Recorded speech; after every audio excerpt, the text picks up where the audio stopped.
O som do rugido da onça, de Micheline Verunsky. Parte 3, capítulo 4. Inê! O coração da menina deu um salto, trabalhando estremecido. Era a voz da mãe dela chamando de um jeito que ela não conhecia, ou não se lembrava direito. Como era isso de ter se esquecido como era chamada no tempo de antes? Fazia tanto tempo assim? Uma vida? Outra? Inê!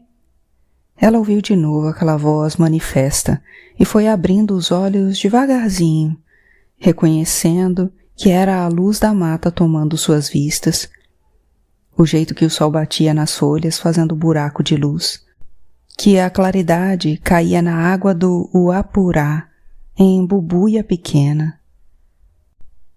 O nome dela não era mais aquele, ela sabia, mas reconhecia que já tinha sido dela. Sabia também que já não era mais a mesma em carne. Mequiri-Gai estava na outra margem, um pouco mais velha, um tanto mais miúda nos ossos e com aquela gana de mãe que ela sempre teve e carregava na voz, nos cabelos, nas mãos. Mequiri-Gai e Uara-Inê ficaram ali se olhando num tempo grande de silêncio. Inê abriu a boca para chamar a mãe e o rugido saiu de dentro dela, áspero, rascando a garganta, nem muito forte, nem muito fraco, só daquele jeito riscando as pedras, rajando a areia, pinima pichuna. Assim que era, epa. A menina abaixou a cabeça a mó de se ver no espelho d'água, e o que viu foi sua cara nova de onça. Era uma cara bonita, redonda, as pintas malhando a da testa para as orelhas, a cuti e a uaretê. Corpo todo salpicadinho, rebrilhando de sol e pingo d'água. Levou a língua para a pata e sentiu que o pelo era macio, que nem penugem de tucano novo, aquele algodãozinho lá. A pata grossa, carnuda, mexia a pata e era unha entrando, unha saindo. Uma belezura, pois sim. O Ará-Enê tornada era o que via e confirmava. O Ará-Enê entrou a modo de suavidade no rio. Queria de ter o regaço de Mequiri-Gai, coisa que fazia tanto tempo não tinha. Mas a mãe devia de estar com medo dela, era o que achava. Por isso adentrou de cautela, rompendo vigorosa e calma o tecido d'água na travessia da correnteza. Aí viu que a mãe não deu de fugir, ficou lá, esperando ela, sem palavra que saísse de sua boca. Mas e se, na aproximação, ela tremesse de medo e corresse? Como é que faria? Iria atrás dela, miando seu nome? Ou deixaria que se fosse sem menção nenhuma, para que desistisse de ir embora, para que soubesse que, de algum jeito, era a mesma menina de antes. Onça, sim, mas a mesma onça que sempre fora. Amiga dela? Não sabia. Só foi indo na direção de Mequiri-Gai, e, quando deu por fé, a mulher estava já com meio corpo na água, entrando com ela. Inê, ela disse, então, muito baixinho, e se riu. E o Ara-Inê se riu também. Uma parelha de asas de Guainumbi se agitando em contínuo de sua garganta. Uma turbulência muito da boa, que amor deveria de ser assim. Ficaram assim um tempo quando se fez ouvir o grunhal de Tipaiú, vindo de lá da beirada d'água. E o Ara-Inê sabia que precisava ir. E foi assim que acabou. Mequiri-Gai voltou calada para a maloca. Havia um contentamento no seu peito por ter visto sua menina outra vez. E havia de todo modo um pesar, porque entendia que era por derradeiro. E calada se quedou por muitos dias. No fim do silêncio que era seu, ela procurou o velho avô e falou para ele: Inê não pisa mais no mesmo chão que nós. A dona da caça levou ela. No coração de Mequirigai, alegria e tristeza agora eram um tipo de suavidade. Capítulo 5. Tipaiu e Uara Inê andaram por aqueles dias pela mata, e os que puderam avistar as duas diziam que, quando uma andava para a direita, a outra volteava para a esquerda, e que, se uma ia de revés, a outra vinha de trevés. Mas que nunca se separavam ou se perdiam. Liame que amarrava as duas em nó muito do bem atado, que uma era onça velha, daquelas que sabem imitar fala de gente, canto de pássaro e assovio de macaco, que engana a presa fingindo ser quem não é. E que a outra era onça nova, afoita, muito da carniceira e capaz de, num pulo só, alto e certeiro, arrancar a caça que quisesse do chão, por forte anta ou capivara que fosse, ou de onde quer que presa estivesse trepada, na folhagem de qualquer das árvores mais gigantes da floresta, ela voava para cima e, pá, já era. Disseram também que até ruma de corisco riscando ramada e trovão rebentando em encosta eram as duas jaguaras, muito onças e entranhadas de si em ferocidade, rugindo e tomando nota das coisas que precisavam de ser muito bem avaliadas, que as unhonas entalhavam marcas nas igaras e nas estacas das casas dos brancos, que se podia sentir o bafo de suas ventas cafungando nos lugares menos esperados, no fundo de um pote de água, na coivara nova.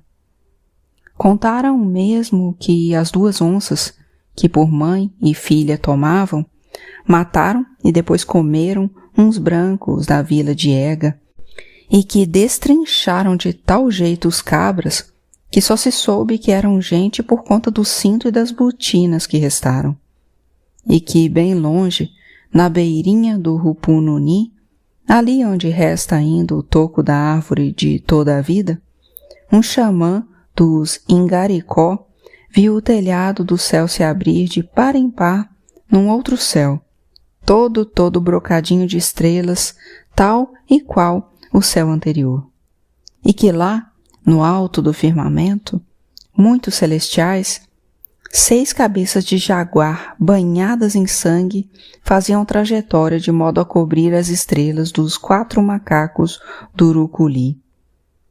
Muita coisa foi dita e foi vista naqueles dias, que as onças estavam em tudo que é o lugar, que ninguém botava reparo, e elas, zás, apareciam do nada, a banda da cara de uma no sol, a banda da cara de outra na sombra. Foram vistas também as duas em brincadeiras de remanso, muito pacíficas e entretidas uma com a outra, para as bandas da queda d'água do Araraquara. E em cada lugar se viam as duas em formas diferentes. Num canto apareciam como uma preta e uma malhada. Em outro canto, elas eram as duas brancas, sem pinta nenhuma. Noutro lugar ainda, eram rotundas, imensas, tão bem fornidas que chegavam a ser maiores que um guerreiro miranha.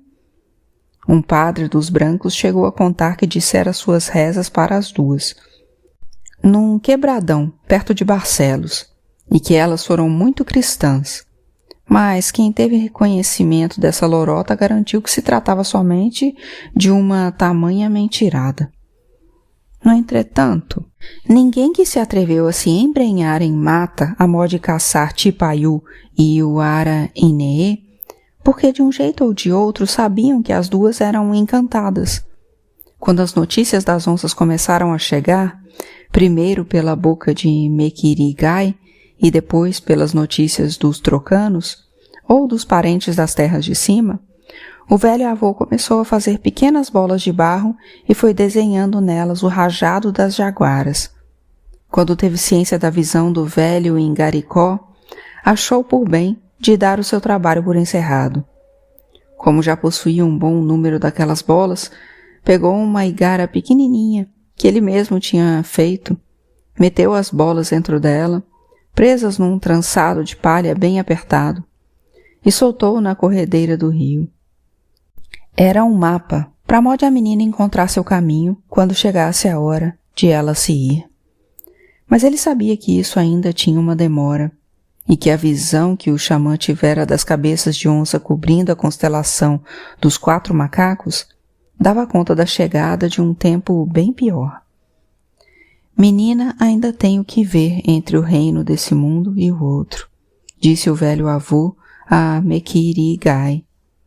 Enquanto não espiar o que tem para ser espiado, enquanto não cuidar com o que é de necessidade, vesga onça de aça, comedora de aranha, não pode nascer da placenta do sol para levar ela, menina onça, na igara do céu. Capítulo 6. Tipaiu falou rugido para Uara Inee. Fecha os olhos, menina. Uara Inee, muito obediente, fechou. Depois, Tipaiu falou com sua voz mais grave assim. Olhe para fora do escuro. Uara Inee consegue ver? Uma fresta de luz se abriu de dentro da menina onça. Bem ali, na borda do avesso dos olhos. Primeiro, como uma brecha pequenina, pulsadora, sim. Logo depois, feito um rasgo que foi se abrindo para a passagem de uma aranha, daquelas muito grandes, bastante escura e peluda no torso. Suas pernas finas e longas gotejando uma tinta preta que guardava a parecença com o ruito. Aquela aranha não era de natureza animal, não, mas era forjada do ferro que mata e de vapores desconhecidos. Seu rabo guardava ovos muito transparentes, em que se podia ver fábricas trabalhando para fazer bolas, correias e peias, galochas, ligas e suspensórios, seringas, sacos e cintas. Também se podia ver brancos acumulando ouro ou seu dinheiro de papel. Sobre a testa do bicho, as palavras do branco, Casarana. Era um tempo já longe daquele em que Inee vivera, longe da vida da mãe dela, do pai, do velho avô, do irmão, eles todos já mortos. Mas não era tão longe que se pudesse contar em eras. O mais certo é dizer que alguns anos haviam se passado. Inee viu, então, depois da passagem daquele bicho, muitas árvores do caucho dando seu leite branco e espesso, para modo de encher as cuias. Era tanto leite, e era tão lindo em sua alvura. E o leite ia escorrendo num tantão, e nisso ia transbordando e inundando o chão, formando um rio todo de leite. Muitos rios daquele leite que era só visgo, o Caquetá todo de leite, assim o Putumayo, o Içá, o Uapurá branco, branco. Mas logo o chão foi sendo inundado de caucho e, nesse movimento, os homens foram agarrados pelo leite branco e grosso, da sola dos pés ao fio dos cabelos, até que o ar não inflasse mais seus peitos. E em pouco tempo, o que era caucho virou sangue. E o povo da mata foi sendo coberto assim de caucho e sangue. Miranhas, sim, morrendo. E os outros, parentes ou inimigos, também. Todos presos na mesma canga. Não havia mais tempo de sonhar. Só o real rendendo a todos o seu visgo, sua teia de caucho. Uma menina bem pequena deixa cair o chocalho em algum lugar. O barulho das sementes em baque a onça já ouviu. Ela se a lembra. Não retire a vista dessa cena. Uara Inee. É de se ver o que a máquina de matar é capaz de fazer. O Ara-Inee olha para outra menina muito pequenina.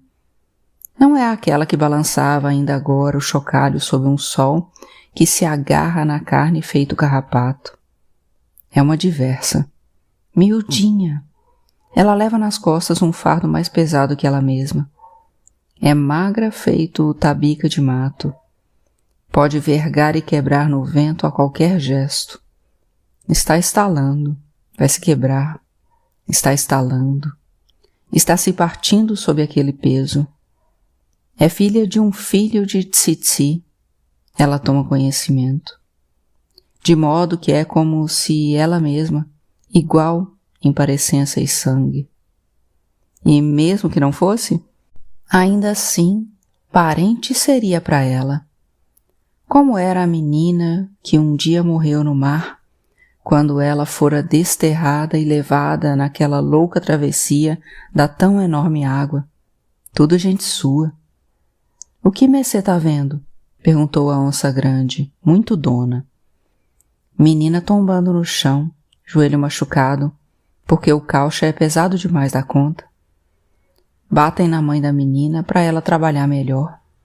50, 80, 100 vezes já ouvi. Pai de menina apanhando também. Mãos e pés de parentes atados para chicotada. Chicote de couro de anta, batendo, rebatendo, batendo, rebatendo. 50, 80, 100 vezes eu ouvi. Corpo jogado em sangue e ferida sem medicina. Toda sorte de mosqueiro botando o ovo na ferida. Ferida emperebada. Pai de menina bichando até morrer. Oh, que vejo. Por que é para o Ara-Inee ver essa miséria? O Ara-Inee não pode tirar menina pequena dessa lástima, pode? O nome de menina é Kayemi, Tipaiu falou, estremecida com a dor de o Ara-Inee. Nome dela é Kayemi. Não será nome apagado, esquecido. Ainda que ninguém pague pela dor dela, o nome de menina é Kayemi. E terão de se haver com esse nome e o desperdício de tanta vida. Justiça é isso, Tipaiu? A onça grande balançou a cabeça muito devagar, volteou o corpo para um lado e para o outro, estendeu os braços para a frente e inclinou a cacunda. Depois aprumou de novo. Justiça de onça se faz é no dente. Isso é só tabaco frio, coca doce, rosnou onça grande. Quantos morreram? O Ara-Inee sabe o que é 30.000? Número grande. Não dá para contar com os dedos que existem nas mãos.